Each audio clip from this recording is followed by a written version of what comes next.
Le marché public de Joliette, c'est un marché public qui est ici depuis 5 ans maintenant. Dans le fond, ça fait 2 ans que c'est le samedi. Il y a longtemps eu un historique de marché public, mais il y a eu un temps où c'est difficile. Puis la Ville a enfin trouvé la solution gagnante il y a quelques années en invitant les producteurs à s'organiser. Donc, on leur a demandé, est-ce que ça vous intéresse? Oui. Et si oui, ce serait quoi la meilleure façon? La formule qu'ils ont gardée, qu'ils ont choisie, c'est la coopérative. Donc, maintenant, vous voyez ici le fruit du travail de la coopérative des producteurs du marché public de Joliette, qui travaille avec la Ville pour présenter l'événement. On travaille en collaboration avec les producteurs et les artisans. C'est un service qu'on offre de plus, puis on attire les gens au centre-ville. Ça veut dire que ça plaît aussi aux commerçants existants au centre-ville. Les commerçants ont la possibilité, s'ils le veulent, de sortir dans la rue tous les samedis. Fait que ça peut faire une sorte de grande vente trottoir, si on veut. Les commerces heureux, c'est des commerces qui restent, c'est des commerces qui sont ouverts. Ça amène vraiment des gens, dans le fond, dans le centre-ville. Et ça invite aussi le touriste à se déplacer chez nous et les gens des environs.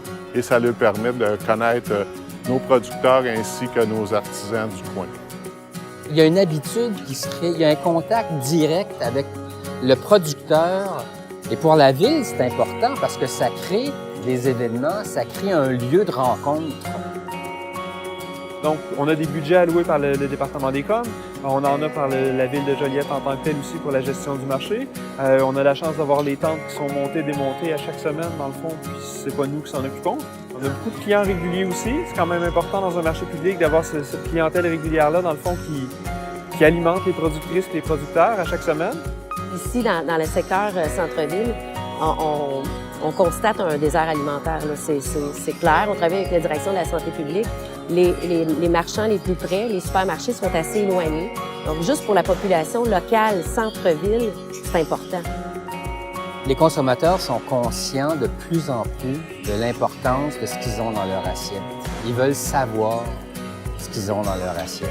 C'est certain qu'on est entouré d'agriculture et d'un milieu rural qui est riche. On a beaucoup d'agroalimentaire, donc c'est important que les gens se l'approprient. C'est de l'argent qui circule ici, c'est de l'argent qui est réinvesti ici, qui est réinvesti dans nos fermes, qui est réinvesti, on crée de l'emploi. L'agriculture est un grand moteur de l'économie québécoise. Les producteurs nous disent que c'est pas rare que les gens qui les découvrent ici vont aller les voir à la ferme durant la semaine, puis après ça, ils vont venir les retrouver ici. Fait que oui, effectivement, l'achat local est super important. Il y a beaucoup de marchés publics qui sont très peu publicisés.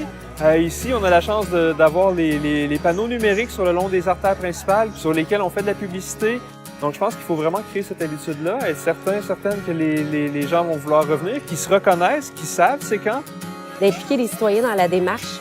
Je pense que c'est ça qui réussit à convaincre l'appareil municipal du bienfait de cette aventure-là.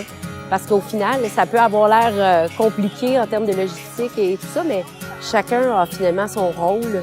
C'est un gros travail d'équipe, ça se fait super bien. Puis nous, ça va faire 20 semaines qu'on le présente à tous les samedis, puis c'est certain que ça va revenir l'an prochain.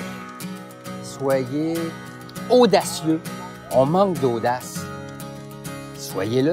Surtout au niveau municipal, vous êtes collés sur votre monde. C'est vous, là. Allez-y.